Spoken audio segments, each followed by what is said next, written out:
Welcome to another edition of Fantasy Basketball Weekly. I'm Amber Wilson, and joining me is senior fantasy writer Jamey Eisenberg. And Jamey, let's go ahead and start off with the bad news. Of course, we knew Gilbert Arenas would miss some time. Now he's saying he's potentially out for the entire season. What are fantasy owners going to do? Well, Amber, it's one of those situations where it might be a good idea now if you need the roster spot to release Gilbert Arenas, because if he is going to miss the entire season, he's not going to help your fantasy team unless, of course, you're in a keeper league where you can hold on to Arenas for next season. But this is not good news because we were hoping that Arenas would be back at some point. But with him out now, it opens the door for some of the other Wizards players. Certainly Antonio Daniels has been playing well. He came back from his injury his last 3 games. He's been right back where he picked up when Gilbert was hurt. So it's going to continue to provide good things for guys like Caron Butler and Anton Jamison and even Brendan Haywood, guys who have picked up the slack in Washington for Arenas now that he's out. So if he's going to miss the rest of the season, then these other guys will continue to play well. All right, so he's out, but a guy coming back, TMac, he's returning possibly as soon as Friday after missing 6 games. So that's big news for fantasy owners. How is his return going to affect Rafer Alston and Bonzi Wells? Well, it's going to significantly impact both those guys because Wells especially, he's really stepped up in place of TMac. It's been the situation all year long, as we've talked about. You know, when TMac missed time with his back injury, with his elbow injury, with his ankle injury, you know, all these little minor ailments that have popped up for TMac throughout the season, Bonzi Wells has really stepped up and played well. So I think he's going to be the most impacted from TMac coming back, if in fact he does return on Friday. Rafer Alston is really starting to play like the Alston we saw last year. You know, he's starting to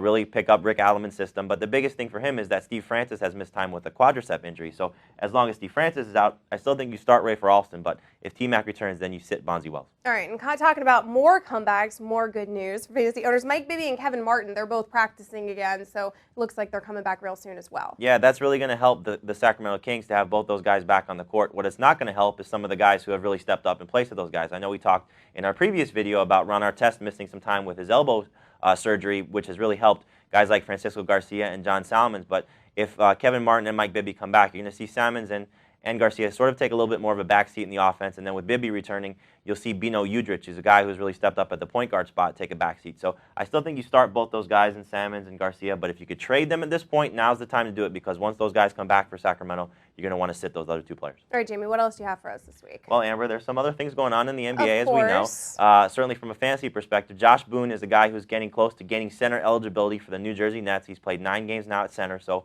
once he gets that one more game in, you can start using him as a center on CBSSports.com.